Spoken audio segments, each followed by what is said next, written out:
Hello everyone, most welcome to sleepy classes. आज के इस लेक्चर में हम बात करेंगे एंशिएंट एंड मिडाइवल पीरियड के उन फॉरेन ट्रैवलर्स की जिन्होंने Indian polity, economy, society, religion and various other aspects के बारे में जो कुछ ऑब्जर्व किया उसे अपने समझ के हिसाब से डॉक्यूमेंट किया। जहां तक एग्जाम कंसर्न है, यूपीएससी सिविल सर्विसेज प्रीलिम्स और मेंस दोनों के लिए टॉपिक बहुत इंपॉर्टेंट होता है। सो अगर आप यूपीएससी सिविल सर्विसेज प्रीलिम्स 2024 के लिए अपेयर हो रहे हैं तो एग्जाम में जाने से पहले आप इस वीडियो को जरूर देख के जाइएगा। हम कॉम्प्रिहेंसिवली बहुत ही क्विकली सारे इंपॉर्टेंट पॉइंट्स को रिवाइज कर लेंगे। अगर हम बात करें कि इस टॉपिक से किस टाइप के क्वेश्चंस आते हैं तो आप यहाँ पे देखोगे कि क्रोनोलॉजी वाले क्वेश्चंस आ जाते हैं कि कौन फॉरेन ट्रैवलर पहले आया, कौन उसके बाद आया, या फिर आप देखिए कुछ स्टेटमेंट्स दे दिए जाते हैं आपको और पूछा जाता है कि इसमें से कौन सा करेक्ट है या कौन सा इनकरेक्ट है। तो इसी लेवल से आप देख सकते हैं कि यहाँ पे क्वेश्चंस जो है वो आपसे पूछे जाते हैं। फिर जैसे कि आप देखिए 2018 के सिविल सर्विसेज एग्जाम में एक क्वेश्चन पूछा था कि इनमें से किस फॉरेन ट्रैवलर ने इंडिया की जो डायमंड और डायमंड माइंस हैं उनको बहुत अच्छे से डिटेल के अंदर एक्सप्लेन किया है। तो अगर हम बातचीत करें तो इस क्वेश्चन का आंसर क्या है? Gene Baptiste Tavernier. तो इस तरीके के क्वेश्चन, या न्यूनीज जो पोर्चुगीज ट्रैवलर भारत पहुंचे विजयनगर पीरियड में, उन्होंने विजयनगर में क्या कुछ देखा और क्या कुछ कहा है, उससे रिलेटेड क्वेश्चन आप यहां देख सकते हैं 2021 के UPSC civil services prelims exam के अंदर। ऐसे ही सीडीएस के अंदर जो ट्रैवलर्स के क्वेश्चन आए हैं यहां पे आप देख सकते हैं, राइट। इंसिडेंट्स ऑफ सती किसने मेंशन करा है, या फिर इनमें से कौन सा ऐसा यूरोपियन ट्रैवलर था जो भारत आया और यहीं पे आकर के सेटल हो गया। इस टाइप के क्वेश्चन जो है वो आपको देखने को मिलेंगे। या फ्रेंच ट्रैवलर टेवर्नियर जो भारत आए वो क्या कहते हैं वाराणसी में, कि किस टाइप के घर आपको देखने को मिलते हैं यहाँ पे। तो ये सारी बातें जो हैं वो आप देखेंगे कि जब हम पढ़ेंगे तो हम इन सबको डिस्कस करेंगे। अगर मैं हाल फिलहाल की बात करूं तो जो जियो साइंटिस्ट का एग्जाम हुआ था उसमें हिस्ट्री के क्वेश्चंस थे और उनके अंदर आप देखिए किस तरीके से ट्रैवलर और उनकी जो कंट्री है उसका मैच विद बी का क्वेश्चन है। कहने का मतलब है क्रोनोलॉजी बेस्ड क्वेश्चंस या ट्रैवलर्स और उनकी ऑब्जर्वेशन के रिगार्डिंग करेक्ट इनकरेक्ट स्टेटमेंट के क्वेश्चन, या वो किस कंट्री से आए या उन्होंने क्या कहा है ना, उनके जो मेजर ऑब्जर्वेशंस थे उनको लेकर के आप देखिए मैच विद बी के क्वेश्चंस इससे आते हैं। एक बार जब अपना वीडियो कंप्लीट हो जाता है आप देख लेते हैं तो इन क्वेश्चंस का आंसर करने की कोशिश कीजिएगा एंड कमेंट सेक्शन में if you are willing do let us know कि आप कितने क्वेश्चंस जो हैं वो करेक्टली कर पा रहे हैं वीडियो को देखने के बाद में, है ना, और क्वेश्चन का एक आइडिया भी आपको लग जाएगा। On that note we will start. तो जो हम शुरुआत करेंगे वो है ग्रीक एंड चाइनीज ट्रैवलर्स से। अब मैं यहाँ पे आपको एक बहुत इंपॉर्टेंट बात बताती हूँ। देखिए, आपको पता है अलेक्जेंडर का इन्वेजन हुआ 326 बीसीई के अंदर। अलेक्जेंडर का ये जो इन्वेजन हुआ नॉर्थ वेस्ट के अंदर, जिसको हम मैकेडोनियन इन्वेजन भी कहते हैं, आप देखेंगे कि इसके बाद में इंडिया का जो नॉर्थ वेस्ट है एंड इनफैक्ट जो वेस्टर्न एशिया है ये पूरा हिस्सा ग्रीक्स के कंट्रोल में आ गया था और अलेक्जेंडर की डेथ के बाद में यहाँ पे ग्रीक किंगडम्स जो हैं वो एस्टेब्लिश हो गए थे। हमारे नॉर्थ वेस्ट में भी आप देखेंगे कि काफी सारे ग्रीक्स जो हैं वो रूल कर रहे थे। इनमें से आप देखेंगे कि हमारे इमीडिएट नॉर्थ वेस्ट के अंदर सेल्यूसिड एम्पायर जो है वो आया, सेल्यूसिड एम्पायर। अब ये जो ग्रीक किंगडम्स थे इन्होंने अपने एम्बेसडर्स जो हैं वो इंडिया में भेजे, जैसे कि मौर्यन टाइम में या पोस्ट मॉडर्न टाइम में शुंगास है इनके यहाँ पे, और इन एम्बेसडर्स ने जो कुछ ऑब्जर्व किया वो उन्होंने डॉक्यूमेंट किया है। अब ये हमारे लिए इंपॉर्टेंट हो जाता है। साथ ही साथ में आप देखोगे कि जब बुद्धिज्म लद्दाख, तिब्बत और उसके बाद में चाइना पहुंचा, है ना, मंगोलिया पहुंचा, तो काफी सारे वहां के जो बुद्धिस्ट मॉन्क थे वो इंटरेस्टेड थे ओरिजिनल स्क्रिप्चर्स जो है बुद्धिज्म से जुड़ी हुई उनके अंदर। एंड काफी सारे लोग जो बुद्धिज्म का प्लेस ऑफ बर्थ है या बुद्ध से जुड़े हुए इंपॉर्टेंट प्लेसेस हैं उनको विजिट करना चाहते थे। तो आप देखेंगे कि इस पीरियड के अंदर चाइना से काफी सारे बुद्धिस्ट ट्रैवलर्स जैसे कि फाहियान है, हुएनसेंग है, इत्सिंग है, ये लोग आएंगे। तो सबसे पहले हम अपने ग्रीक एंड चाइनीज ट्रैवलर्स जो एंशिएंट इंडिया में भारत पहुंचे इनकी बातचीत करेंगे। ग्रीक ट्रैवलर्स से शुरुआत करते हैं जो बेसिकली एम्बेसडर्स थे either to the court of the Mauryans और to the court of Shungas. सबसे इंपॉर्टेंट सारे ग्रीक ट्रैवलर्स में से हमारे लिए हैं मेगास्थनीज। मेगास्थनीज के बारे में इंपॉर्टेंट जो एस्पेक्ट्स हैं उनको एक बार देख लेते हैं। तो आप यहाँ पे देखेंगे कि मेगास्थनीज जो हैं ये सेल्यूकस निकेटर के एम्बेसडर थे to the court of Chandragupta Maurya and ये भारत आए 302 बीसीई के अंदर।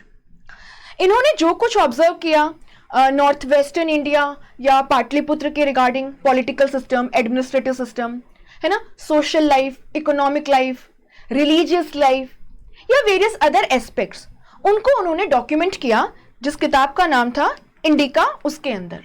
अब देखिए ये जो किताब है इसके कुछ पार्ट्स ही सर्वाइव करते हैं, है ना, this book has not survived, but parts of this book जो बाकी ट्रैवलर्स ने अपने अकाउंट्स में मेंशन किए थे वो सर्वाइव करते हैं। और उसके बेसिस पे मेगास्थनीज ने क्या कुछ ऑब्जर्व किया और मेगास्थनीज का क्या कुछ कहना था इंडिया के बारे में, उसके बारे में हमें एक ग्लिम्स जो है वो मिलता है। चलिए देखते हैं क्या।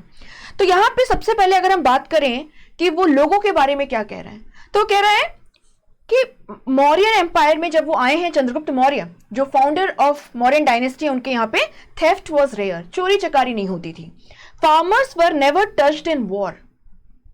थोड़ा सा ये काफी मैं कह सकती हूँ, है ना, कंफ्यूजिंग है। There was no slavery. अब ये बहुत बड़ा क्वेश्चन मार्क लगाता है मेगास्थनीज की अंडरस्टैंडिंग के ऊपर, क्योंकि मेगास्थनीज कह रहा है कोई स्लेवरी नहीं है, जबकि अगर आप कौटिल्य का अर्थशास्त्र देखें तो उसके अंदर स्लेव्स के बारे में आपको डिटेल इंफॉर्मेशन जो है वो मिलती है। इनफैक्ट यूपीएससी ने एक प्रीवियस ईयर्स में क्वेश्चन भी पूछा हुआ है इससे। इंडियंस डिड नॉट बोरो और लेंट मनी ऑन इंटरेस्ट। ब्याज पे पैसा लेते देते नहीं थे, सीधा तरीके से किसी को जरूरत पड़ी तो दे दिया एंड जिसको जरूरत पड़ी उसने ले लिया, but there was no interest, ब्याज नहीं लेते थे। People never drank wine except at sacrifices.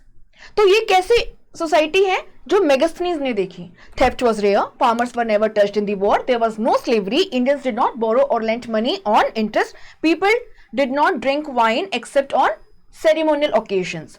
इसके बाद में मेगास्थनीज का जो सबसे इंपॉर्टेंट ऑब्जर्वेशन है इंडियन सोसाइटी के बारे में, वो आपको ध्यान में रखना है, और वो क्या है? He says in India there are 7 classes. अगर आप इनको पढ़ें, फिलोसोफर्स हैं, फार्मर्स हैं, शेफर्स एंड हंटर्स हैं, artisans, soldiers, ओवरसीयर्स, counsellors and assessors, तो आपको लगेगा कि ये ऑक्यूपेशनल ग्रुप को मेंशन कर रहे हैं, बट फिर वो इनकी 2 कैरेक्टरिस्टिक को मेंशन करता है जो हमें इंडिया में कास्ट सिस्टम के बारे में एक आइडिया प्रोवाइड करता है। क्योंकि ये कहता है कि ये जो क्लासेस हम मेंशन कर रहे हैं they follow their occupation on a hereditary basis, तो जो बाप करेगा वही बेटा करेगा, एंड दे प्रैक्टिस एंडोगेमी। तो एक पर्टिकुलर ऑक्यूपेशन को फॉलो करने वाले लोग एक पर्टिकुलर टाइप का पेशा जो है ना, वो तो फॉलो कर ही रहे हैं, साथ ही साथ में एंडोगेमी को भी फॉलो करते हैं, they marry within the group. So ये तो कास्ट सिस्टम की कैरेक्टरिस्टिक हो गई। तो ही मेंशंस अबाउट 7 कास्ट, ये आपको ध्यान रखना है। इसके अलावा मेगास्थनीज जो है वो मौर्यंस के टाइम पे जो प्रोविंशियल एंड लोकल एडमिनिस्ट्रेशन है उसके बारे में भी हमें इंफॉर्मेशन देता है, और यहाँ पे वो 2 टाइप के ऑफिशियल्स को मेंशन करता है। एक डिस्ट्रिक्ट ऑफिशियल्स जिनको एग्रोनोमाई कहते हैं, और दूसरे टाउन ऑफिशियल्स जो स्पेसिफिकली पाटलिपुत्र मौर्यंस की जो सेंट्रल कैपिटल है उसके एडमिनिस्ट्रेशन के लिए रिस्पॉन्सिबल थे। इनके लिए टर्म यूज होता है एस्टिनोमोई। सो अगर कल को टर्मिनोलॉजी में क्वेश्चन आ जाए कि एग्रोमोनाई एंड एस्टिनोमोई क्या है, तो आपको पता होना चाहिए these terms are with reference to officials at different levels during the Mauryan period. For example, astronomy was used for the town officials and agronomy was used for the district officials. चलिए आगे देखते हैं। तो ये आपने पढ़ा होगा NCERT के अंदर भी, वो कहता है पाटलिपुत्र जो है उसके एडमिनिस्ट्रेशन के लिए देयर आर 6 कमिटीज। हर कमिटी के अंदर 5 मेंबर हैं, and they are responsible for what? हर कमिटी, एक कमिटी इंडस्ट्रीज के रिलेटेड जो अफेयर्स है उसको देखती है, दूसरी फॉरेनर्स रिलेटेड अफेयर्स, फिर birth and death, trade, manufacture and sale of good, collection of sales tax. तो ये कुछ पॉइंट्स हैं जो आपको ध्यान रखने हैं। इसके अलावा और वो क्या कहता है, वो हमें आर्मी एडमिनिस्ट्रेशन के बारे में भी बताता है चंद्रगुप्त मौर्य के पीरियड के, और यहाँ पे वो कहता है कि आर्मी की 6 विंग्स हैं, हर विंग का जो एडमिनिस्ट्रेशन है वो एक कमेटी चलाती है, और हर कमेटी के अंदर 5 मेंबर्स हैं। और जो इसने 6 विंग्स ऑफ आर्मी मेंशन करी है उसमें आपको जो पॉइंट ध्यान रखना है वो ये है कि इसमें इसने नेवी का भी मेंशन किया है, नेवी का भी जिक्र किया है। सो अगर मैं बात करूं आर्मी एडमिनिस्ट्रेशन की, सो जो अर्लीस्ट एविडेंस ऑफ नेवी हमें मिलता है वो कहां पे मिलता है? वो हमें मौर्यन पीरियड में मिलता है, एंशिएंट इंडियन हिस्ट्री के अंदर। इसके अलावा और क्या? प्रोविंशियल एंड लोकल एडमिनिस्ट्रेशन में और पॉइंट्स को अगर हम देखें तो यहाँ पे वो लैंड रेवेन्यू की बात करता है कि कितना लैंड रेवेन्यू जो है वो चार्ज किया जाता है। तो he says 1/4 to 1/6 of the total produce. And यहाँ पे सीधे जो रूलर के ऑफिशियल्स हैं वो जाकर के टैक्स कलेक्ट करते हैं। यहाँ पे कोई आपको बीच में इंटरमीडियरी नहीं देखने को मिलेगा। हम देखते हैं कि जैसे जैसे इंडियन सोसाइटी जो है उसका एक इंपॉर्टेंट फीचर बनता जाएगा फ्यूडलिज्म, तो zamindar as a class will emerge and this class will act as an intermediary between the state and the cultivator and it will also be responsible for collection of the taxes. But Megasthenes क्या कह रहा है कि अगर हम चंद्रगुप्त मौर्य के period में देखें तो there was no intermediary in the collection of taxes. State के ऑफिशियल्स आते थे और वो कलेक्ट करके लेके जाते थे। और क्या कहा इसने, ये कहता है कि इंडिया के अंदर जितना भी जमीन है उसका जो मालिक है, उसका जो ओनर है, वो कौन होता है? किंग होता है। So he says individual ownership is not there, the entire land belongs to the ruler. Law and justice की अगर हम बातचीत करें तो क्या कह रहे हैं? कह रहे हैं there is no written law. There is no written law as such, जैसा कि हम आज प्रेजेंट टाइम में देखते हैं। एंड जो क्रिमिनल केसेस हैं उनसे डील करने के लिए law is very severe and one of the recognised punishment was mutilation of the body parts. So judicial system में क्रिमिनल लॉ बहुत सीवियर है and mutilation as a punishment was also very common. What else? He says that the Mauryans had great palaces and he says these were the greatest creation of mankind. और क्या आप यहां पे देखोगे कि मेगास्थनीज हमें पांड्याज संगम पीरियड में आप पढ़ते हैं, है ना, हम कहते हैं 300 BCE से लेके 300 CE वाला जो पीरियड है वो संगम पीरियड है साउथ इंडिया के अंदर, डीप साउथ में अगर हम बातचीत करें। और इसमें हम चेरास, चोलास एंड पांड्यास को देखते हैं। पांड्यास ऑफ मदुरई की बात करते हैं। पांड्यास ऑफ मदुरई का मेंशन हमें अशोका के रॉक इंस्क्रिप्शंस में भी मिलता है और साथ ही साथ में मेगास्थनीज के जो अकाउंट्स हैं उनके अंदर भी पांड्यास का मेंशन है। और वो कहता है कि इनका जो किंगडम है it is celebrated for pearls and also a women is ruling over here. So this points towards a matriarchal society during the Pandya period in the Sangam age. ठीक है, सो ये सारे मेगास्थनीज के जो ऑब्जर्वेशन है आपको ध्यान रखने एग्जाम पॉइंट ऑफ व्यू से। सबसे इंपॉर्टेंट पॉइंट क्या, let's quickly revise. So Megasthenes Seleucus Nicator का एम्बेसडर है चंद्रगुप्त मौर्य के कोर्ट के अंदर। Second, he is a Greek. Third point is what? Third point important is he mentions about 7 castes. The fourth point that is very important is he is mentioning about different categories of officials, agronomoi and estinomoi. Right? So आपको इसको भी थोड़ा सा ध्यान रखना है। Also he talks about navy in the army administration which is very important. Next point that you have to memorize is all the land in India belonged to king as per Megasthenes account.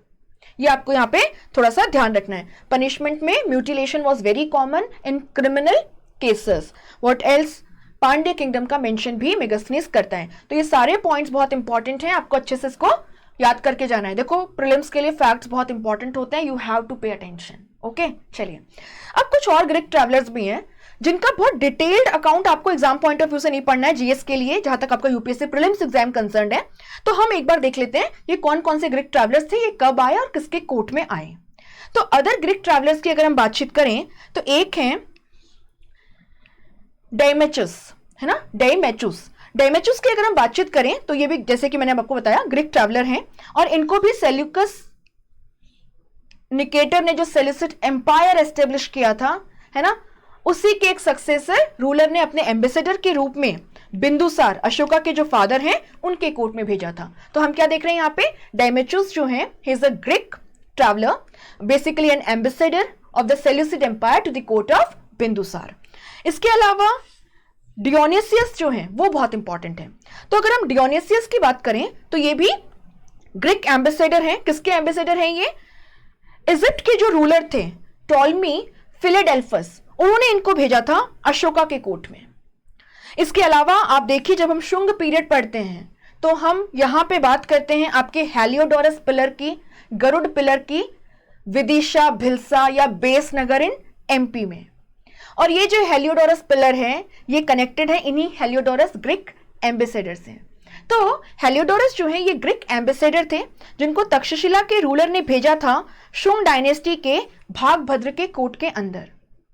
Later on, he converted to Vaishnavism and ये जो Garuda pillar इसने establish करवाया था विदिशा के अंदर, इसी को इसके नाम के पीछे क्या कहा जाता है, हेलियोडोरस पिलर भी कहा जाता है। ये आपको ध्यान रखना है। हेलियोडोरस पिलर जो है इसके ऊपर उसने मेंशन किया है Bhagabhadra the saviour. To himself he refers himself as Param Bhagavata, and also he says Vasudev the Dev of Dev, god of gods. ठीक है, so Vasudev pillar, Garuda pillar, Heliodorus pillar, इसकी वजह से Heliodorus is very important. So ये तो हो गए आपके सारे ग्रीक ट्रैवलर्स। अब मैंने बातचीत की थी किस तरीके से हम देखेंगे कि चाइना से काफी सारे आपके जो बुद्धिस्ट पिलग्रिम्स हैं, है ना, वो यहाँ पे आए। उनका बुद्धिज्म में भी इंटरेस्ट था, बुद्ध के लाइफ से जुड़े हुए जो इंपॉर्टेंट प्लेसेस हैं उनके अंदर भी इंटरेस्ट था, और साथ ही साथ में आप देखेंगे कि उन्होंने बुद्धिज्म के अलावा जो उस टाइम की पॉलिटी है, उस टाइम का एडमिनिस्ट्रेशन है, इकोनॉमिक लाइफ है, सोसाइटी है, रिलीजियस लाइफ है ना, जो डिफरेंट एस्पेक्ट्स हैं सोसाइटी के, उनके बारे में भी काफी सारी इंफॉर्मेशन हमको प्रोवाइड करी है। सबसे इंपॉर्टेंट जो चाइनीज ट्रैवलर हैं हमारे लिए वो है फाहियान। सो आप देखोगे कि ऐसा नहीं है कि Fahien was the first Chinese traveller, इससे पहले भी चाइनीज ट्रैवलर्स आते रहे, बट फाहियान वो फर्स्ट चाइनीज ट्रैवलर्स थे, है ना, फर्स्ट चाइनीज ट्रैवलर थे जिन्होंने जो कुछ ऑब्जर्व किया उसे डॉक्यूमेंट किया, एंड ये हमारे लिए एक इंपॉर्टेंट सोर्स ऑफ इंफॉर्मेशन है गुप्ता पीरियड के बारे में जानने के लिए। क्योंकि फाहियान जो हैं वो चंद्रगुप्त सेकेंड, जिनको हम चंद्रगुप्त विक्रमादित्य के नाम से जानते हैं, उनके टाइम पे भारत आए। सो फाहियान जो है he was a Buddhist monk from China. He arrived in India at the time of Chandragupta II, and the main purpose of his visit was to collect original Buddhist text. आप देखेंगे ये आए land route से थे and गए सी root से हैं, आपका सिलोन या श्रीलंका, आपका जावा होते हुए ये चाइना वापस पहुंचे। फाहियान की अगर मैं बातचीत करूं तो इन्होंने जो कुछ ऑब्जर्व किया वो इन्होंने एक ट्रैवलॉग फोको की इसके अंदर मेंशन किया है। इसका इंग्लिश ट्रांसलेशन क्या हुआ, a record of the Buddhist kingdoms. इन्होंने जितने भी बुद्धिस्ट पिलग्रिमेज प्लेसेस हैं उनका एक डिटेल्ड डिस्क्रिप्शन जो है वो हमें प्रोवाइड किया है। कहते हैं कि इंडिया के अंदर बुद्धिज्म दो सेक्ट्स में डिवाइड हो चुका है, महायान एंड हीनयान। फाहियान ये भी कहते हैं कि अगर आप नॉर्थ वेस्ट में देखो या बंगाल में देखो तो यहाँ पे अभी भी बुद्धिज्म जो है वो काफी अच्छी कंडीशन में है, लेकिन अगर आप गैंजेटिक प्लेन्स की बात करें तो यहां पे आप देखेंगे कि Buddhism is declining and this is the land of Brahmanism, जो हमें बता रहा है गुप्ता पीरियड में रिवाइवलिज्म ऑफ हिंदुइज्म की बारे में, राइट। सो ये आपको पॉइंट्स नोट करने हैं। ये आप देख सकते हैं जिस रूट से वो आए नॉर्थ वेस्ट से होते हुए, and then he returned via the sea route and he visited Ceylon or Sri Lanka as well as Java while going back to China. और क्या, अब चलो बातचीत करते हैं। देखो फाहियान बुद्धिस्ट मॉन्क है, चाइनीज ट्रैवलर है, लैंड रूट से आए, सी रूट से वापस गए, बीच में सिलोन एंड जावा भी रुके। इनके जो भी ऑब्जर्वेशंस हैं उन्होंने उस पर इन्होंने एक ट्रैवलॉग लिखा है ना, फोको की। एंड यहां पे आप देखेंगे क्योंकि इनका आने का जो मेन मकसद था वो था ओरिजिनल बुद्धिस्ट टेक्स्ट को कलेक्ट करना, इसीलिए उस टाइम के जो पॉलिटिकल इवेंट्स हैं या पॉलिटिकल हिस्ट्री है उसके बारे में इन्होंने काफी कम पॉइंट्स मेंशन करे हैं। इनफैक्ट आपको जान के हैरानी होगी और ये पॉइंट आपको नोट भी करना है, he did not mention the name of Chandragupta second. So वो आए भारत, इतने टाइम तक पाटलिपुत्र में रहे, लेकिन चंद्रगुप्त सेकेंड का नाम तक उन्होंने मेंशन नहीं किया है। Very surprising, right. और क्या, यहां पे आप देखेंगे कि ये बस इतना कहते हैं कि गुप्ता रूलर्स जो हैं वो बेनिवोलेंट रूलर्स हैं, है ना, वेलफेयर सेंट्रिक हैं, अपने जो लोग हैं उनके प्रोटेक्शन और सिक्योरिटी का पूरा ध्यान रखते हैं, लोगों को काफी फ्रीडम दिया गया है, उनकी पर्सनल लाइफ में रूलर जो हैं वो हस्तक्षेप नहीं करते हैं। इन जनरल आपको इंडिया के अंदर रिलीजियस टॉलरेंस जो है वो देखने को मिलेगी। ये सारी बातचीत जो है वो करते हैं। चलो ठीक है, बाकी और पॉइंट्स भी हम डिस्कस करते रहेंगे। और क्या कहते हैं, वो कहते हैं कि अगर हम बातचीत करें यहाँ पे चंद्रगुप्त सेकेंड या चंद्रगुप्त विक्रमादित्य की पीरियड की, तो जुडिशियल सिस्टम में आप देखोगे death penalty was not imposed, है ना। तो क्या कह रहे हैं कि इन जनरल अगर कोई क्राइम करता है तो उसके ऊपर as a penalty fine impose किया जाता है, कॉर्पोरल पनिशमेंट नहीं दी जाती है, केवल वर्स्ट केस के अंदर एम्प्यूटेशन ऑफ वन हैंड जो है वो प्रिस्क्राइब्ड है, एंड डेथ सेंटेंस या एक्सिक्यूशन जो है it is seen only in the rarest of rare circumstances. ये बातचीत वो कर रहे हैं। अब आपको इसको ध्यान रखना है क्योंकि इसको हम कंपेयर करेंगे हुवेन सेंग से जो हर्षवर्धन के पीरियड में इंडिया में आए हैं। So people are law abiding, religious tolerance is there is existence of caste but caste harmony is there. But साथ ही साथ में वो शूद्रास के बारे में मेंशन करते हैं कि किस तरीके से ये जो शूद्र लोग हैं ये गांव के बाहर पे रहते हैं। In fact he uses the term Chandals for them, and कहते हैं ये लोग mostly butcher, hunter, fisherman community से आते हैं और इनकी जो छाया है ना, इनकी जो शेडो है उसको भी पॉल्यूटेड माना जाता है। तो उसके बारे में भी ये हमको इंफॉर्मेशन प्रोवाइड करते हैं। और क्या कहते हैं, in general people here are vegetarian, ये लोग लहसुन वगैरह भी नहीं खाते हैं, टॉक्सिक ड्रिंक्स या अल्कोहल कंज्यूम नहीं करते, केवल आपका अनियन है, गार्लिक है, जिंजर है या टॉक्सिक ड्रिंक्स है या मीट है, ये जो अनटचेबल कास्ट के लोग हैं, है ना, जो लो कास्ट है वो लोग कंज्यूम करते हैं। बट यहाँ पे इन general people follow a vegetarian diet, ये आपको यहाँ ध्यान रखना है। अगर इंडिया की इकोनॉमिक सिचुएशन के बारे में फाहियान की जो ऑब्जर्वेशन है उसकी हम बातचीत करें तो फाहियान यहाँ पे कहते हैं कि internal and external trade both are in progressive stage and Indians जो हैं they also go for sea voyages for the purpose of trade. अब यहाँ पे देखिए, इन्होंने जो कहा कि यहाँ पे कोई कॉर्पोरल पनिशमेंट नहीं है या किसी टाइप की चोरी नहीं होती है या लिकर नहीं सेल होती है, people follow strict vegetarian diet, ये जो कंटेम्प्रेरी बाकी सोर्सेज हैं वो सपोर्ट नहीं करते हैं। बट आपको याद रखना है फाहियान के क्या ऑब्जर्वेशन हैं, कंटेम्प्रेरी सोर्सेज से वो किस तरीके से कोरिलेट नहीं करते हैं। देखो, Fahien had came to India to collect the original Buddhist text. Political events पे इनकी इतनी नजर नहीं है। इन जनरल गुप्ता पीरियड के बारे में क्या पॉलिटिकल एडमिनिस्ट्रेशन सिचुएशन है उसके बारे में एक मैं कहती हूँ एक ओवरव्यू सा देते हैं, है ना। इकोनॉमिक लाइफ जो है उसके बारे में भी कुछ पॉइंट्स हमको बता रहे हैं। सोसाइटी का जो ऑब्जर्वेशन है उसमें रिलीजन को लेके, कास्ट को लेकर के इनके जो ऑब्जर्वेशंस हैं वो बहुत इंपॉर्टेंट है। साथ ही साथ में लोगों की जो डाइटरी पैटर्न है उसको लेकर के इन्होंने जो कहा है वो भी इंपॉर्टेंट होता है। जस्टिस सिस्टम जो है उसमें किस टाइप की पनिशमेंट प्रिस्क्राइब की जाती है, these are some of the points that you should focus upon. एक तो हो गया फाहियान के पॉइंट ऑफ व्यू से, बट किस तरीके से बाकी कंटेम्प्रेरी सोर्सेज जो है इसको कोराबोरेट नहीं करते हैं, इस बात का भी आपको ध्यान रखना है। Next let's go to हुवेन Seng, जिनको प्रिंस ऑफ पिलग्रिम्स कहते हैं। सो बहुत सारे पिलग्रिम्स है ना भारत आएंगे, बट इनको क्या कहा जाता है, इनको कहा जाता है प्रिंस ऑफ पिलग्रिम्स। जितने भी बुद्धिस्ट पिलग्रिम्स भारत में आए इनको प्रिंस ऑफ पिलग्रिम्स कहते हैं। हुवेन सेंग जैसा कि आपको पता है ये चाइनीज पिलग्रिम है और ये हर्षवर्धन के टाइम पीरियड के अंदर यानी पोस्ट गुप्ता पीरियड में भारत पहुंचे हैं।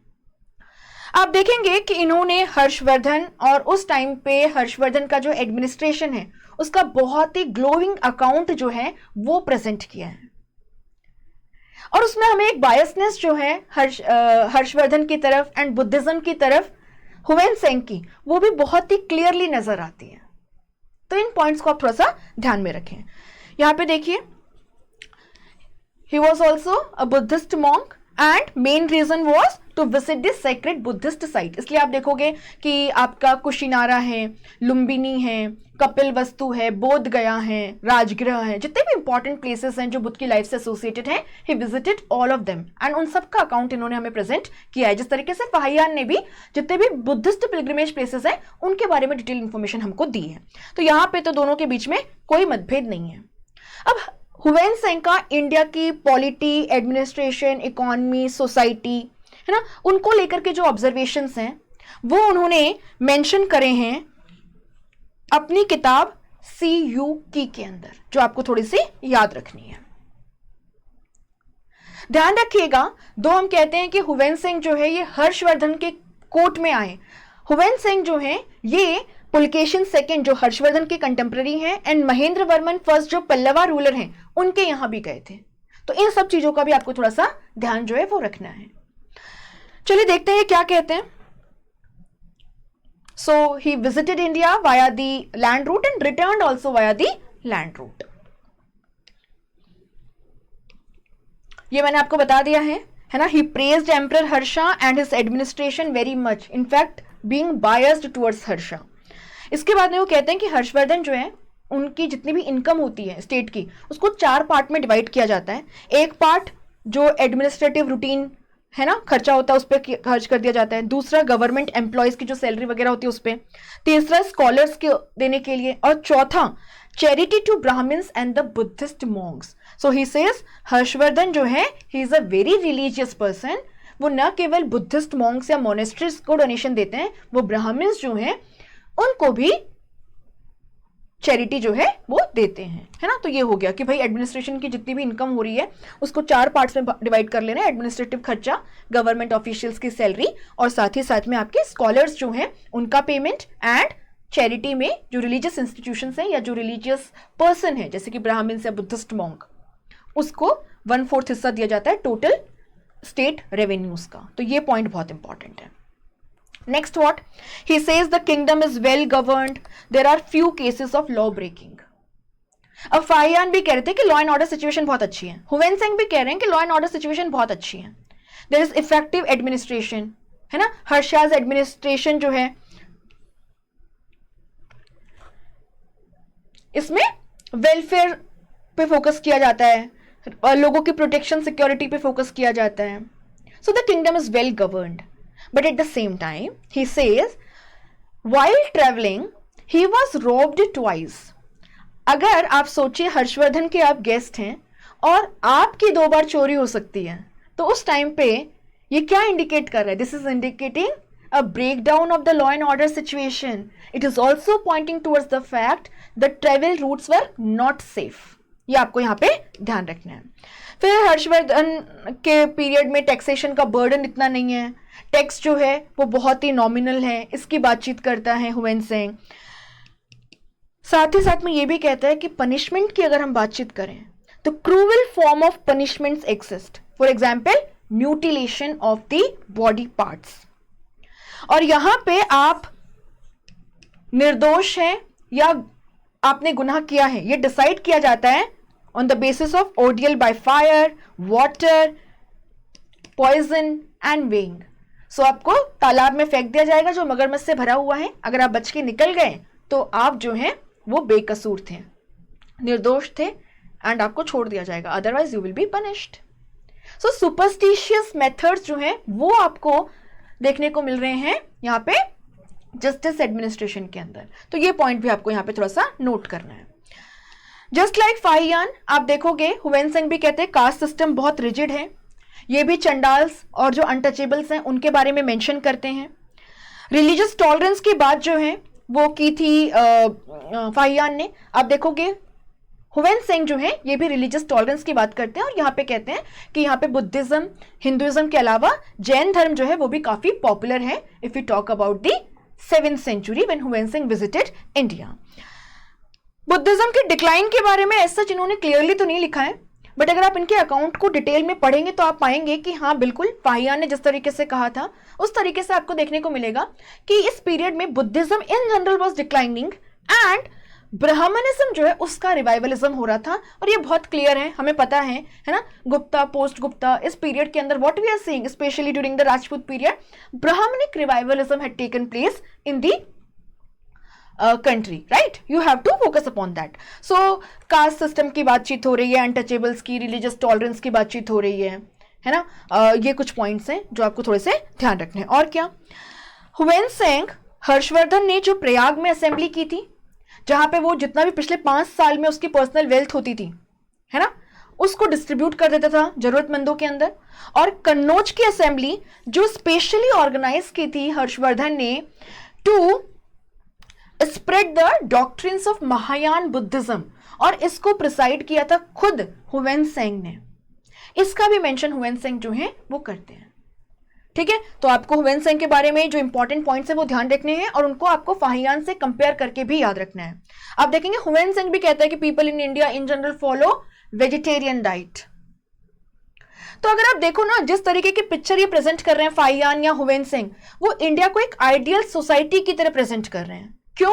क्योंकि India was the birth place of Buddhism, और इनको अपने लोगों के सामने ये बताना था कि वहां पे इस तरीके की आइडियल कंडीशंस जो है वो एग्जिस्ट करती हैं, और हमें भी इसी तरीके का एक किंगडम जो है वो चाइना में एस्टेब्लिश करना है।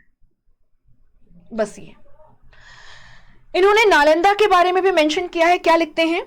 Nalanda was supported by the revenues of an enormous estate of 100 villages and by the arms of many patrons, including the great Harsha himself.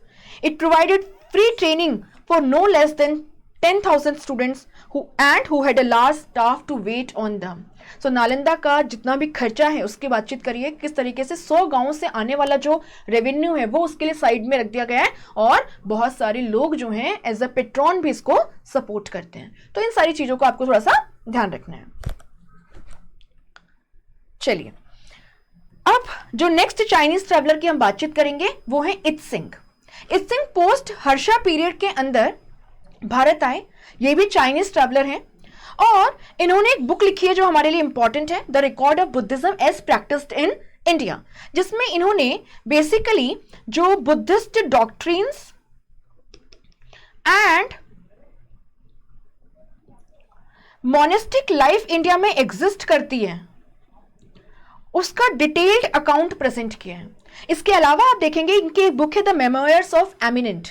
The memoirs of eminent के अंदर इन्होंने उन 56 चाइनीज बुद्धिस्ट मॉन्क्स का जिक्र किया है जो भारत में 7th सेंचुरी के अंदर आए थे। बस इनका पीरियड में ये 2 पॉइंट आपको ध्यान रखना है ना। एक, the record of Buddhism is practised in India, इस बुक के अंदर वो किस तरीके से Buddhist doctrines and monastic life in India इसको डिस्क्राइब करते हैं। And secondly the memoirs of eminent के अंदर वो 56 चाइनीज स्कॉलर्स जो इंडिया में आए 7th सेंचुरी के अंदर उनका डिटेल्ड अकाउंट प्रेजेंट करते हैं। What else you have to keep in mind? He was also responsible for translation of a large number of Buddhist text from Sanskrit into Chinese. ठीक है, चलो अब देखो अरेबियन ट्रैवलर्स। आपको पता है कि अगर हम बातचीत करें यहाँ पे तो 7th सेंचुरी के अंदर इस्लाम का बर्थ हुआ, एंड 8th सेंचुरी की शुरुआत में ही सिंध वाला जो हिस्सा है इंडियन सबकॉन्टिनेंट का, यहाँ पे अरेबिक इस्लामिक रूल जो है वो एस्टेब्लिश हो गया। कॉन्क्वेस्ट ऑफ सिंध के साथ में ही आप देखेंगे काफी सारे जो इस्लाम के फॉलोवर्स हैं, जो अरेबिक लोग हैं, वो यहाँ आकर के सेटल होने लगे, और अरेबियन ट्रैवलर्स जो हैं वो भी इंडिया का जो मेडिसिन सिस्टम है ना, इंडिया की एस्ट्रोनॉमी में जो नॉलेज है, मैथमेटिक्स में जो नॉलेज है, इंडिया का जो कल्चर है, उसको पढ़ने के लिए, देखने के लिए, समझने के लिए भारत जो है वो आने लगे। तो आप देखेंगे कि पोस्ट हर्षा पीरियड के अंदर हमें काफी सारे अरेबियन ट्रैवलर्स जो हैं वो देखने को मिलते हैं, जिनमें से जो इंपॉर्टेंट ट्रैवलर्स हैं और उन्होंने इंडिया के बारे में क्या लिखा है एग्जाम पॉइंट ऑफ व्यू से हम डिस्कस करेंगे, बहुत ज्यादा डिटेल में नहीं जाएंगे क्योंकि अब एग्जाम एकदम सर पे है। ओके, चलिए। सो जो फर्स्ट अरेबियन ट्रैवलर हमारे लिए बहुत इंपॉर्टेंट है वो है सुलेमान, जो ईरान से मिड ऑफ 9th सेंचुरी में भारत आए, और अपने अकाउंट्स के अंदर ये आपके जो राष्ट्रकूटा रूलर हैं अमोघ वर्ष उनका मेंशन करते हैं, एंड कहते हैं he is one among the 4 greatest kings of the world. Amoghavarsha की जो रिलीजियस टॉलरेंस की पॉलिसी है, किस तरीके से इस्लाम के जो फॉलोवर्स हैं उनको यहाँ पे आपकी मस्जिद बनाने की परमिशन है, अपने रिलीजन को फ्रीली फॉलो करने की परमिशन है, इन सब के बारे में भी सुलेमान जिक्र करते हैं। इसके अलावा आप देखोगे कि वो मिहिर भोज, जिनको वो अल जुज्र कहते हैं, शायद ये गुजर प्रतिहारा के जो गुजर शब्द है उसका मिसप्रोनाउंसिएशन है। तो ये हमें मिहिर भोज, द ग्रेटेस्ट ऑफ द गुजर प्रतिहारा रूलर, जिन्होंने कन्नौज के अंदर एक स्टेबल बेसिस पे गुजर प्रतिहारा का कंट्रोल एस्टेब्लिश किया था 835 सीई में, उसके बारे में मेंशन करते हैं। और ये जो पाल डायनेस्टी के रूलर हैं धर्मपाल, इनको रोहुमा कह के एड्रेस करते हैं। इसके अलावा ये लिखते हैं कि प्रतिहारास की जो कैवेलरी है it is one among the finest. तो इनके जो ऑब्जर्वेशन है वो इतने हमारे लिए इंपॉर्टेंट है। अगर हम बातचीत करें सेकेंड अरेबियन ट्रैवलर के एग्जाम पॉइंट ऑफ व्यू से, तो आप देखेंगे अल मसूदी बहुत इंपॉर्टेंट है। ये मिड ऑफ 10th सेंचुरी के अंदर बगदाद से भारत पहुंचे, और अगर हम इनकी बात करें तो इनको हेरोडोटस ऑफ द अरब्स कहते हैं। Why so? Because he is the first Arabian writer to combine history and scientific geography in his works.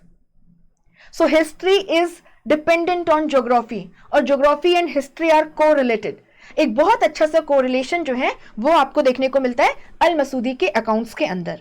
Second point जो आपको यहाँ पे ध्यान रखना है, ये भी मिहिर भोज की बात करते हैं। दो मिहिर भोज जो हैं वो इनसे पहले हो चुके थे, ये बहुत बाद में आए, लेकिन फिर भी आप देखेंगे कि ये मिहिर भोज का मेंशन करते हैं, राइट। एंड इनको कहते हैं किंग बोरा। आपको पता है Mihir Bhoj, he had taken the title of Adi Varaha, है ना, वैष्णविज्म को फॉलो करते थे। तो किंग बोरा ये टर्म यूज किया अल मसूदी ने फॉर मिहिर भोज। एंड आप ध्यान रखना मिहिर भोज पहले हो चुके थे, अल मसूदी बाद में आए, फिर भी उनका मेंशन कर रहे हैं because he was the greatest of the गुजर प्रतिहारा रूलर्स। व्हाट एल्स, ये लिखते हैं कि जो प्रतिहारास हैं they have no access to the sea. इसका मतलब ये हुआ कि Gurjara Pratiharas had lost their ports on the western areas to the Rashtrakutas, because he says the Pratihara kingdom is having no access to the seaports, and this is the reason that the Rashtrakutas are dominating the Gujarat. So आपका जो tripartite struggle है और उसमें जो तीन stake holders हैं आपके, गुजर प्रतिहारास, पालास एंड राष्ट्रकूटास, राइट, इनके बारे में हमें दो इंपॉर्टेंट अरेबियन ट्रैवलर्स बताते हैं। एक सुलेमान जो मिड ऑफ 9th सेंचुरी आए, और दूसरे अल मसूदी जो मिड ऑफ 10th सेंचुरी आए। तो इनके जो इंपॉर्टेंट पॉइंट्स हैं वो टेबल में लिखे, this is more than sufficient. Next Arabian traveller and the most important Arabian traveller is Al Biruni. Al Biruni जो है इनका जन्म है ना, इनका जन्म ख्वारिज्म में हुआ। ख्वारिज्म जो है ये प्रेजेंट डे उज्बेकिस्तान के अंदर पड़ता है, एंड किसी टाइम पे ये गजनाविद एम्पायर का हिस्सा होता था। अल बरूनी जो है he came to India at the age of 44 years with Mahmud of Ghazni. So Al Biruni Arabian traveller हैं, he came along with Mahmud of Ghazni to India in the 11th century. ये आपको ध्यान रखना है। आप देखेंगे अल बरूनी जो है he was a well read person, काफी नॉलेज रखते थे, and he was a polyglot, काफी सारी लैंग्वेजेस की इनको नॉलेज थी। इनफैक्ट जब वो इंडिया आए ही लर्न संस्कृत, ताकि वो इंडिया के जो स्क्रिप्चर्स हैं उनको अच्छे से पढ़ पाए और इंडियन फिलोसॉफी को और इंडिया के लोगों का जो कस्टम्स है, बिलीफ है, ट्रेडिशन है, उसके रूट्स को समझ पाए। इन्होंने Indian society and cultural ethos पे इतना फोकस किया है अपनी राइटिंग्स में इंडिया के बारे में कि इनको फर्स्ट एंथ्रोपोलॉजिस्ट कह देते हैं scholars. So he is not concerned only about the political events or the economic events. He has focused so much on the Indian society and the cultural ethos also. तो ये आपको एक point याद रखना है। अल बरूनी जो है इन्होंने न केवल संस्कृत सीखी, बल्कि आप क्या देखोगे काफी सारे जो संस्कृत में इंपॉर्टेंट वर्क्स हैं, जैसे कि पतंजलि की जो ग्रामर है, महाभाष्य है ना। So Mahabhashya itself is a commentary on Panini's Ashtadhyayi, है ना।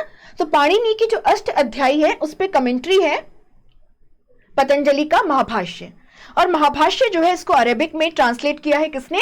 अल बरूनी ने। नेक्स्ट वर्ड, इन्होंने यूक्लिड की जो मैथमेटिक्स की बुक है ग्रीक लैंग्वेज के अंदर, इसको भी संस्कृत में ट्रांसलेट किया for his Brahman friends. Now let's see Al Biruni ने इंडिया के बारे में क्या कहा है और क्या कुछ एग्जाम के लिए इंपॉर्टेंट है। आप यहां पे देखोगे इनके जो अकाउंट्स हैं वो किताब उल हिंद, ये जो बुक है इसमें आपको मिलते हैं। सो अल बरूनी ने किताब उल हिंद लिखा अरेबिक भाषा के अंदर, काफी सिंपल एंड ल्यूसिड लैंग्वेज में उन्होंने लिखा है, और उस टाइम पे इनके जो कुछ ऑब्जर्वेशन रहे वो इन्होंने यहां पे मेंशन करे। अल बरूनी कहते हैं कि अगर हम कास्ट सिस्टम की बात करें तो यहां पे जिस तरीके से सोशल डिविजन है, डिफरेंट क्लासेस एग्जिस्ट करती हैं, ये it is not unique to India. अगर आप पर्शिया की बात करें तो यहां पे भी आप देखिए सोशल कैटेगरीज हुआ करती थी। नाइट्स एंड प्रिंसेस जो हमारे क्षत्रिय के करस्पॉन्डिंग हो गए, मॉन्क्स है ना, फायर प्रीस्ट एंड लॉयर्स जो बेसिकली हमारे ब्राह्मण वर्ग के करस्पॉन्डिंग हो गए, physicians, astronomers and scientist, pageants and artisans. तो आप यहाँ पे क्या देखेंगे कि आप देखेंगे कि यहां पे भी social division was there, where ancient Persia में, जस्ट लाइक इंडिया।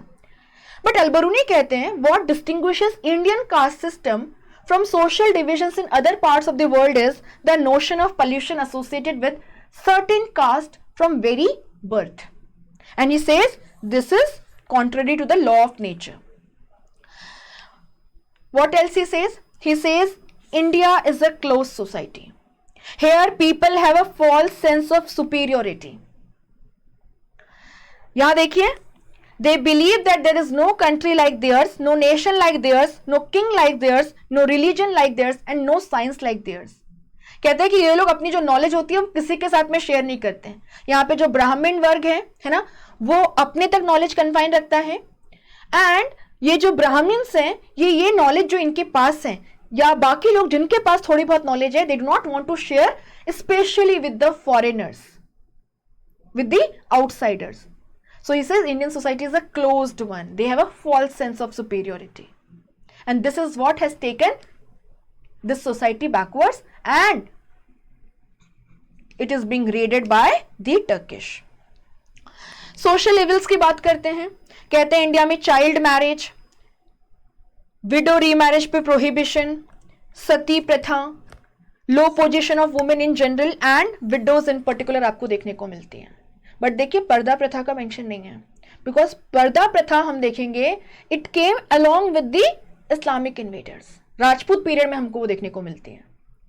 जनरली माना जाता था कि जो ये आउटसाइडर्स आ रहे हैं इनके बुरी नजर से, है ना, इनके इविल गेज से अपनी जो वुमेन है उनको बचाने के लिए, उनके ऑनर को बचाने के लिए पर्दा प्रथा का शुरुआत जो है वो हुआ, और बाद में चल करके वो आप सोसाइटी में कहां स्टैंड करते हैं उससे लिंक हो गया. So higher your status in the society, more you will see that the women following the पर्दा प्रथा. Anyhow, Indian festivals के बारे में भी जिक्र करते हैं, और आप यहाँ पे देखोगे ये कहते हैं कि इंडिया के अंदर women and children जो हैं, they are the one who are more interested in the festivals. तो ये तो ठीक है ना. अलबरूनी का दो इंपॉर्टेंट पॉइंट आपको ध्यान रखना है, कास्ट सिस्टम और उससे एसोसिएटेड पॉल्यूशन को लेकर उन्होंने जो कहा, और दूसरा पॉइंट जो आपको यहाँ पे ध्यान रखना है वो क्या है, वो पॉइंट है कि वो कहते हैं India is a close society. They are egoist, haughty and they have a false sense of superiority. Marco Polo, इनकी बात करते हैं. आप देखेंगे कि धीरे धीरे जो ये अरेबियन ट्रैवलर्स आए, है ना, इनके वाया भी इंडिया के बारे में और जो इंडियन नॉलेज सिस्टम है उसके बारे में इंफॉर्मेशन जो है वो इटली पहुंचने लगी. हम कहते हैं कि Italy is the first country in the Europe जहां पे रेनेसा जो है उसकी शुरुआत हुई, आपका जो पुनर्जागरण है उसकी शुरुआत हुई, मॉडर्निटी की शुरुआत हुई. तो अरेबियन ट्रैवलर्स के वाया काफी कुछ नॉलेज जो हमारे इंडिया में थी वो आपके यूरोप में भी पहुंची. और यूरोप में आप देखेंगे एक बार फिर से साइंस के अंदर जो इंटरेस्ट है वो आपको देखने को मिलेगा, है ना, a spirit of enquiry, empiricism, वो सब आपको देखने को वहां मिलेगा. यहां पे देखिए मार्को पोलो जो है ये Venice, one of the very important trading centres in Europe in those times, Venice से बिलोंग करते थे. And he was a merchant cum adventurer. ये इंडिया में 13th सेंचुरी में आए, और आप देखेंगे कि इन्होंने अपना जो ट्रेवल्स है उन सब का डिस्क्रिप्शन प्रोवाइड किया एक बुक के अंदर, द मिलियन, जिसको the travels of Marco Polo या डिस्क्रिप्शन ऑफ द वर्ल्ड भी कहते हैं. और यहाँ पे इंडिया को लेकर के भी काफी कुछ बातें जो हैं वो इन्होंने कही हैं. तो मार्को पोलो वेनिस से आए, he is Italian merchant cum adventurer, 13th century में ही केम टू इंडिया. इनके ककातिया डायनेस्टी को लेकर के जो ऑब्जर्वेशन है उस पे हमें थोड़ा फोकस करना है.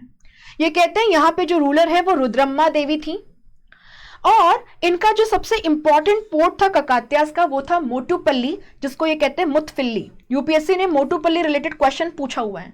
सो अगर आपको याद हो तो वेस्टर्न चालुक्यस या चालुक्यस ऑफ कल्याणी के डिक्लाइन के बाद में हम देखते हैं यहाँ पे आपके Yadavas of Devagiri, Kakatiyas of Warangal and Hoysalas जो हैं वो आपको देखने को मिलने लगते हैं द्वार समुद्र के अंदर. ये ककातियास के बारे में मेंशन कर रहे हैं. सो आप देखोगे कि ये पांडे किंगडम से एंटर किए और फिर ये पहुंचे ककातियास के यहाँ पे, और फिर ये मालाबार कोस्ट भी आए मार्को पोलो. ककातियास के बारे में रुद्रम्मा देवी का जिक्र एंड मोटुपल्ली का जो पोर्ट है उसका जिक्र इन्होंने किया है. यूपीएससी ने क्वेश्चन पूछा है तो आपको थोड़ा सा ध्यान रखना है. इसके अलावा रामप्पा टेम्पल, जिसको हाल फिलहाल के अंदर ही आप देखेंगे 1-2 साल में ही यूनेस्को वर्ल्ड हेरिटेज लिस्ट में इंक्लूड किया गया है ना. इस टेम्पल की जो टेक्निक है बनाने की, फ्लोटिंग ब्रिक्स इसमें जो यूज हुई है, it still surprises our engineers and the architects.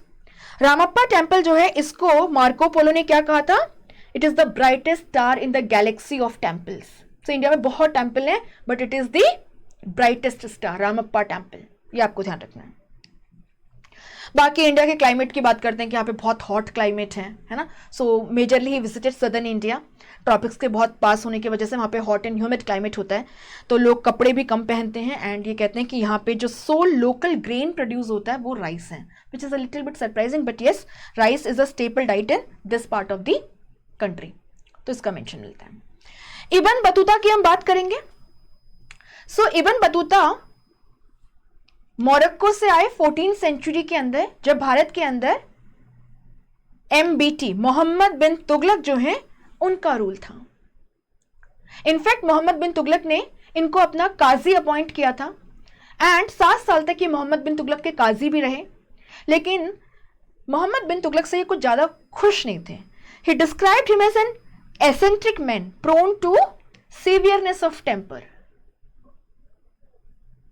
और आप देखेंगे कि इसके बाद में जब इन्होंने रिक्वेस्ट किया मोहम्मद बिन तुगलक को, तो मोहम्मद बिन तुगलक ने कहा ठीक है, आप हमारे एम्बेसडर बन करके कहां जाइए? चाइना। तो ऐसे क्वेश्चंस भी आ सकते हैं। So he went to China as an ambassador of Muhammad bin Tughlaq. ठीक है, तो ये कुछ पॉइंट्स हैं। इब्न बतूता ने दुनिया भर में बहुत ट्रैवल किया, जैसे कि आप इस मैप में डिफरेंट रूट्स में देख सकते हैं, और इन सब का आपको डिस्क्रिप्शन मिलता है रिहला, इनकी बुक के अंदर, रिहला द ट्रेवल्स, और ये अरेबिक भाषा में है। इब्न बतूता की बातचीत करते हैं। इब्न बतूता हरिहर फर्स्ट की भी बातचीत करते हैं। सो आपको पता है मोहम्मद बिन तुगलक के टाइम पे ही 1336 में विजयनगर को एस्टेब्लिश किया था। हरिहर फर्स्ट एंड बूका फर्स्ट थे। सो हरिहर फर्स्ट का जिक्र भी इब्न बतूता करते हैं, ये आपको थोड़ा सा ध्यान रखना है। इसके अलावा और क्या कहते हैं? ये बात करते हैं तुगलक्स के एस्पियोनेज एंड कम्युनिकेशन सिस्टम की और इनके पोस्टल सिस्टम की। इनके पोस्टल सिस्टम में ये कहते हैं कि आपको देखने को मिलेंगे 2 टाइप के पोस्टल सिस्टम हैं। एक है उलुक, जो हॉर्स पोस्ट है। तो यहां पे आप क्या देखोगे, 1 पोस्ट है, 2 पोस्ट है, 3 पोस्ट है, और यहां पे हॉर्समैन पोस्टेड होते हैं, जो मैसेज को या जो बाकी सामान है उसको एक जगह से दूसरी जगह पे बहुत तेजी से डिलीवर करते हैं। और फिर ये बात करते हैं फुट कुरियर्स या दवा। सो अगर आपको एग्जाम में आ जाए उलुक या दवा क्या है, तो आपको पता होना चाहिए uluq and dawa are the terms which were used with reference to postal system during the Tughlaq period or the Delhi Sultanate period in general, and Ibn Battuta talks about this. और इनफैक्ट आपको जान के शायद थोड़ा सरप्राइजिंग लगे, Ibn Battuta कहते हैं कि जो दवा है, जो फुट कुरियर्स हैं, दे आर फास्टर देन दी उलुक। और क्या प्रैक्टिस ऑफ सती के बारे में मेंशन करता है, कहता है कि सती सिस्टम है, बट सती परफॉर्म करने के लिए आपको सुल्तान की परमिशन लेनी पड़ती है। कास्ट सिस्टम का भी जिक्र करते हैं और स्लेव मार्केट की बात करते हैं, यानी स्लेव्स आर वेरी कॉमन। हमें पता भी है अलाउद्दीन खिलजी है, मोहम्मद बिन तुगलक है ना, फिरोज शाह तुगलक है। इनके पीरियड में, तुगलक एंड खिलजीज के पीरियड में स्लेव्स जो है वो आपको काफी कॉमनली देखने को मिलेंगे, है ना। इनफैक्ट फिरोज शाह तुगलक ने तो दीवाने बंदगाई डिपार्टमेंट भी खोल दिया था स्लेव्स की देखरेख के लिए। तो स्लेव मार्केट की बात करते हैं, स्लेवरी की बात करते हैं, जो मुस्लिम्स में सोशल कस्टम्स है 4 वाइव्स रखने का, उसकी बातचीत करते हैं। कहते हैं एडल्ट्री एक बहुत सीरियस क्राइम है। तो ये सारे इनके ऑब्जर्वेशंस हैं। इंडियन सिटीज के बारे में बात करते हैं, how densely they are populated, है ना, उनकी प्रॉस्पेरिटी के बारे में, मार्केट्स एंड स्ट्रीट्स के बारे में बात करते हैं। कहते हैं बाजार जो है वो केवल एक इकोनॉमिक ट्रांजैक्शंस का हब नहीं है, यहां पे आपको काफी सारी सोशल एंड कल्चरल एक्टिविटीज भी देखने को मिलेंगी। और क्या कहते हैं, यहां पे आप देखेंगे the network of trade and commerce was strong, the great trade taking place in Malabar through the ports of Calicut and Kollam, where ships from China and Persia came to trade in pepper. तो मैंने आपको बताया था किस तरीके से ये ईस्टर्न कोस्ट के बाद में वेस्टर्न मालाबार कोस्ट पे गए थे। तो यहां पे वो 2 पोर्ट्स को मेंशन कर रहे हैं, कैलिकट एंड कोल्लम, तो आपको ध्यान रखना है। और क्या, इंडियन टेक्सटाइल्स और वो किस तरीके से वर्ल्ड फेमस है, कॉटन क्लॉथ इंडिया का, है ना, मुस्लिन है, या इंडिया का जो सिल्क है, या इंडिया का जो सेटिन क्लॉथ है उसकी किस तरीके से डिमांड है, उसकी बातचीत करते हैं। इंडिया में एग्रीकल्चर की बातचीत करते हैं कि यहाँ पे सॉइल बहुत फर्टाइल है, आमतौर पे आपको देखने को मिलेगा साल में 2 खेती तो मिल जाती है ना, तो इसका जिक्र भी वो करते हैं। और क्या कहते हैं कि राइस और शुगर केन जो है ना, ये भी ग्रो की जा रही है। मतलब एक देखिए है वीट है, बार्ले है, राइस है, ठीक है, सीरियल क्रॉप्स है, बट आप देखो कैश क्रॉप्स का भी जिक्र है ना। तो इसमें आप देखोगे शुगर केन है, ऑयल सीड्स है, सीसम है, कॉटन है ना, not barley, barley is a cereal crop. तो सीरियल क्रॉप्स भी हैं। तो आपको देखना है कि सॉइल बहुत फर्टाइल है, इसका मेंशन भी वो कर रहा है। और साथ ही साथ में क्या मेंशन कर रहा है, साथ ही साथ में मेंशन कर रहा है कि यहाँ पे स्टेपल जो सीरियल्स हैं उनके अलावा कैश क्रॉप्स भी ग्रो की जाती हैं। विजयनगर पीरियड में जो ट्रैवलर्स आए बहुत इंपॉर्टेंट हैं, इनको फटाफट से एक बार टेबल में देख लेते हैं कि क्या क्या इसमें आपको पढ़ना है। तो यहाँ पे अगर हम बातचीत करें तो इब्न बतूता का जिक्र हमने कर लिया है, इनकी किताब है रिहला, और हमें पता है ये हरिहर फर्स्ट का मेंशन करते हैं, मोहम्मद बिन तुगलक के कोर्ट में भी रहे, एंड ये मोरक्को से आए थे। इसके अलावा निकोलो दी कॉन्टी जो इटली से आए देवराय फर्स्ट के पीरियड में, अब्दुल रजाक जो पर्शिया से आए देवराय सेकंड के पीरियड में, निकतन जो रशिया से आए विरूपक्ष राय सेकंड के टाइम पीरियड में, आपके बारबोसा हैं जो कृष्णदेव राय के टाइम पे पोर्चुगल से आए, पेज हैं जो कृष्णदेव राय के टाइम पे पोर्चुगल से आए, न्यूनीज हैं जो अच्युत देव राय कृष्णदेव राय के जो सोतेले भाई हैं उनके कोर्ट में आए पोर्चुगल से। सो ये तो ठीक है, आपको ध्यान रखना है कि कौन सा ट्रैवलर किस कंट्री से आया है और किसके टाइम पीरियड में आया है। कहने का मतलब ये टेबल एकदम रट्टा मार लेना। आगे क्या देखना है, निकोलो दी कॉन्टी की अगर हम बातचीत करें तो आप क्या देखेंगे कि निकोलो दी कॉन्टी हमने जैसे देखा इटालियन ट्रैवलर है, देवराय फर्स्ट के टाइम पे आए हैं। तो ये क्या बातचीत करते हैं, ये बात करते हैं विजयनगर सिटी के फोर्टिफिकेशंस के बारे में और साथ ही में प्रेवलेंस ऑफ स्लेवरी के बारे में in the Vijayanagara kingdom. Abdul Razzaq की अगर हम बातचीत करें तो ये देवराय सेकंड के कोर्ट में पर्शियन डिप्लोमेट थे, 15th सेंचुरी में आए हैं, और ये विजयनगर एम्पायर की जो वेल्थ है और यहाँ पे जो लाइफ है उसको डिस्क्राइब करते हैं। और साथ ही साथ में देवराय सेकंड की कितनी बड़ी आर्मी है ना, कितने नंबर ऑफ ट्रुप्स हैं उसके बारे में भी जिक्र करते हैं। आपको मजमा उल बहरेन याद रखना है, ये इनके अकाउंट्स का कंपाइलेशन है। निकतन जो रशिया से आए, हमने बातचीत करी इनकी भी, तो उस टाइम पे बहमनी जो रूलर हैं वो थे मोहम्मद थर्ड, एंड इन्होंने अपना जो भी यहाँ पे ऑब्जर्व किया इस टाइम पे किस तरीके से बहमनी किंगडम एंड विजयनगर के बीच में रायचूर दोआब को लेकर के एक कांस्टेंट स्ट्रगल चलता रहता है, या western port and eastern areas को लेकर के, उसका मेंशन इन्होंने किया अपनी book the journey beyond 3 seas. तो आप इसको देख सकते हैं। बारबोसा कृष्णदेव राय के टाइम पे पोर्चुगल से आए हैं। ये बात करते हैं कृष्णदेव राय और उनकी जो रिलीजियसली टॉलरेंट पॉलिसी है उसके बारे में। So he talks highly of Krishnadeva Raya and his tolerant policies. पेस ये भी कृष्णदेव राय के टाइम पे आए, पोर्चुगीज हैं। और आप देख रहे हैं इतने सारे पोर्चुगीज क्यों आ रहे हैं, क्योंकि आपको पता है 1498 में वास्को डी गामा ने इंडिया पहुंचने के लिए एक ऑल्टरनेट रूट ढूंढ ली थी via Cape of Good Hope, है ना। तो आपको ये थोड़ा सा ध्यान रखना है। पेस क्या कहते हैं, देवदासी सिस्टम के बारे में बताते हैं। इन्होंने एक बुक लिखी है the chronicle of the Vijayanagara kings. यहां पे ये विजयनगर के लिए बिसनागा टर्म यूज करते हैं, ध्यान रखना, बिसनागा इज नथिंग बट विजयनगर। और क्या, न्यूनीज आए अच्युत देव राय के टाइम पे।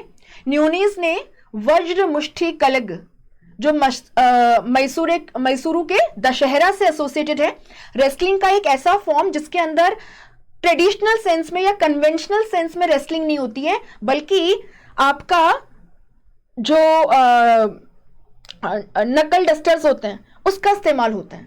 तो आप देखोगे एक बहुत ही पैना सा इस तरीके का नकल डस्टर रेसलर्स अपने हाथ में पहनते हैं, और वो एक दूसरे को जब अटैक करते हैं जिसके सर से पहले खून निकलता है वो उसको जीत जाता है। तो Vajra Mushti Kadag it is a form of wrestling and it is associated with Mysuru Dasara. और इसके बारे में मेंशन हमें सबसे पहले कौन करता है, न्यूनीज करता है। उसने विजयनगर में अच्युत देव राय के टाइम पे इसको देखा था। And he also talks about the condition of women, he talks about sati, polygamy, but he says कि विजयनगर के अंदर वुमेन जो हैं they are specially in Vijayanagara court employed in multiple roles. तो ये एस्ट्रोलॉजर का काम भी करती हैं, वॉचमैन का काम भी करती हैं, स्पाइस का काम भी करती हैं, है ना। So they are into multiple roles. इसके अलावा अगर हम मुगल पीरियड की बातचीत करें अब आपको पता है कि मुगल्स आए उससे पहले पोर्चुगीज भारत आने लगे थे, और उसके बाद में हम देखते हैं कि डच आए, फिर इंग्लिश आए, है ना। जहांगीर के टाइम पे हम कैप्टन विलियम हॉकिंस को देखते हैं, सर थॉमस रो को देखते हैं। उसके बाद में आप देखोगे कि अगर हम बातचीत करें शाहजहां के पीरियड की या फिर आगे के औरंगजेब की पीरियड की, तो आप देखोगे कि यहाँ पे पोर्चुगीज के बाद में डच, इंग्लिश, फ्रेंच, है ना, डैनिश, काफी सारे ट्रैवलर्स, काफी सारे मर्चेंट्स आने लगे थे, काफी सारे ट्रैवलर्स जो हैं वो आने लगे थे। तो मुगल पीरियड में आप देखेंगे कि आपको काफी सारे यूरोपियन ट्रैवलर्स जो हैं वो देखने को मिलेंगे। बहुत इंपॉर्टेंट है, जनरली यूपीएससी ने अभी तक इस एरिया से क्वेश्चंस नहीं पूछे हैं, तो प्रोबेबिलिटी है कि आने वाले एग्जाम में इससे क्वेश्चन आ जाए, तो आपको यहां फोकस करना है। फर्स्ट ट्रैवलर जिसपे हमें फोकस करना है वो है फ्रांसिस्को पेल्सर्ट, डच मर्चेंट है। He came to the court of Jahangir as the representative of the Dutch East India Company. So Francisco Pelsaert, he came to India in 17th century during the time of Jahangir. He was a Dutch merchant and also a representative of the Dutch East India Company. What else? He traveled to different parts of the Mughal India and stayed in Agra for 7 years before departing to Java. ठीक है, he stayed in Agra, ये एक point हो गया, ये आपको थोड़ा सा ध्यान रखना है। दूसरा पीटर मुंडी। पीटर मुंडी जो है ये एक ब्रिटिश मर्चेंट, ट्रेडर, राइटर कम ट्रैवलर थे। ये 17th सेंचुरी में भारत आए शाहजहां के पीरियड के अंदर, और आप देखोगे कि ये किसका मेंशन करते हैं, he mentions about the Banjaras, the trading community, और किस तरीके से बंजाराज ऑपरेट करते हैं। नेक्स्ट इंपॉर्टेंट जो ट्रैवलर है मुगल पीरियड में वो है जिन बैप्टिस्टे टेवर्नियर, जिसके बारे में यूपीएससी क्वेश्चन पूछ चुका है। सो टेवर्नियर जो है आप देखेंगे he visited India during the time of Shahjahan and when Aurangzeb took over.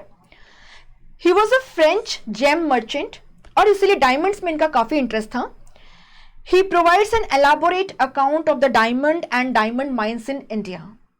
इन्होंने बुक लिखी है 6 Voyages, इंपॉर्टेंट है, नोट कर लेना। और साथ ही साथ में आप देखिए यहाँ पे ये इंडिया में जो ट्रेडिंग कंडीशंस हैं उनको कंपेयर एंड कॉन्ट्रास्ट करते हैं with the trading conditions in Iran and the Ottoman empire. So Jean Baptiste Tavernier, he visited India in the 17th century. He was a French gem merchant. He visited during the time of Shahjahan and Aurangzeb. Diamond and diamond mines जो है India के, उसके बारे में elaborate description provide करते हैं। Book का नाम 6 Voyages है, एंड इंडिया की ट्रेडिंग कंडीशंस को ईरान एंड ऑटोमन एम्पायर की जो ट्रेडिंग कंडीशंस है उससे कंपेयर एंड कॉन्ट्रास्ट भी करते हैं। एक है मानुची, इनके बारे में सीडीएस में क्वेश्चन आ चुका है, जो मैंने आपको शुरू में क्वेश्चंस दिखाए थे, डू अटेम्प्ट दोस क्वेश्चंस, ठीक है, एंड कमेंट सेक्शन में उनका आंसर करिएगा। आप कुछ नहीं आता तो पूछ लीजिएगा, या कोई एडिशनल इंफॉर्मेशन चाहिए, I will mention in the comment section itself and pin that comment. Manucci जो है ये इटालियन डॉक्टर थे। He came to India during the 17th century. He stayed in India, died here. That is, he is that foreign traveler who never returned back.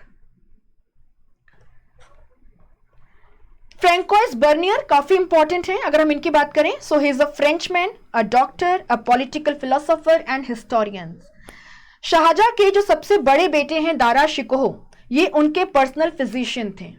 And Aurangzeb के court में एक Armenian Nobel था जिसका नाम था Danishmand Khan. He was the patron of Francois Bernier.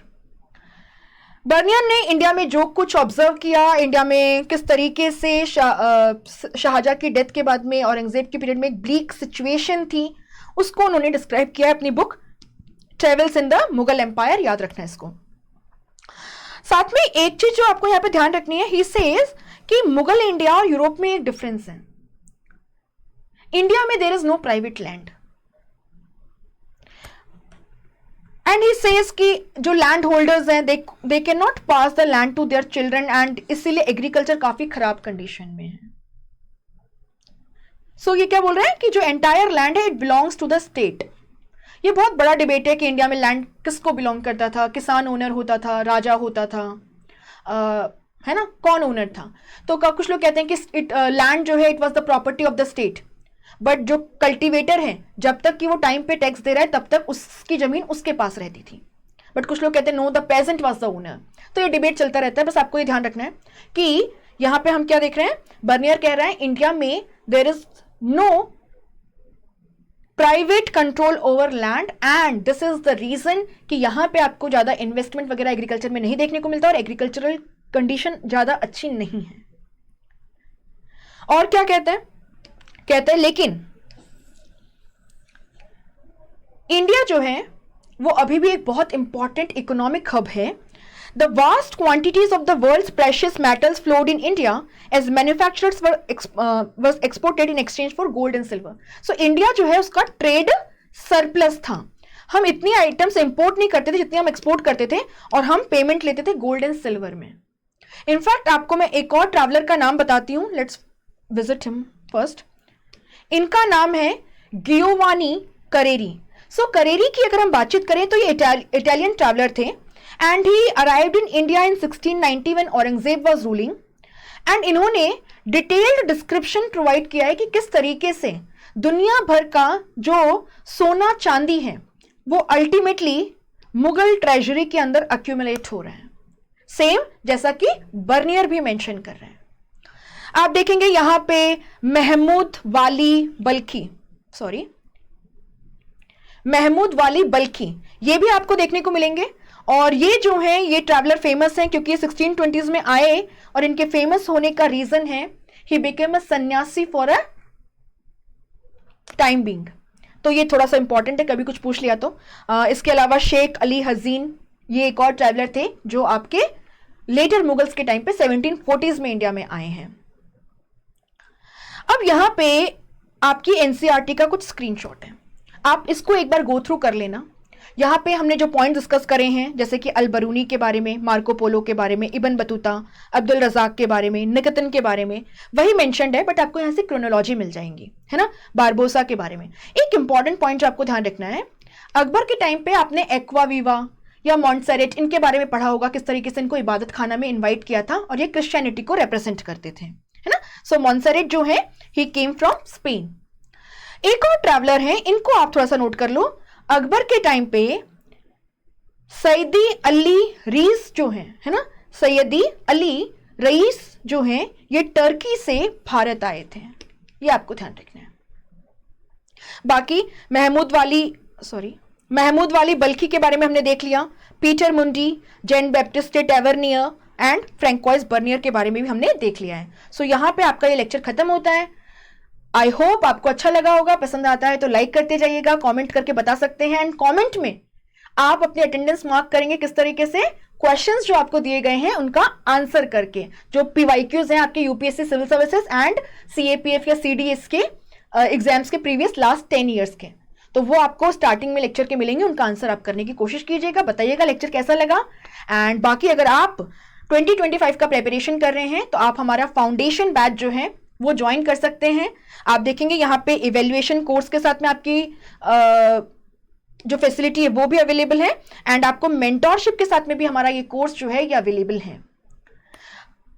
कैसे join करेंगे इस कोर्स को, तो आप हमें sleepy.classes@gmail.com हमारा नीचे यहाँ पे जो ईमेल आईडी दिया हुआ है उस पर मैसेज करके पूछ सकते हैं, या जो हमारा टोल फ्री नंबर दिया हुआ है यहाँ पे 1800890303 इस पे कॉल करके भी आप पूछ सकते हैं। Thank you so much, all the very best. And ऐसे और भी कुछ इंपॉर्टेंट लेक्चर्स, एटलीस्ट 1-2 लेक्चर्स जो हिस्ट्री पॉइंट ऑफ व्यू से इंपॉर्टेंट है मैं लेके आऊंगी एग्जाम से पहले, जो कॉम्प्रिहेंसिव होंगे, do watch them. Thank you so much.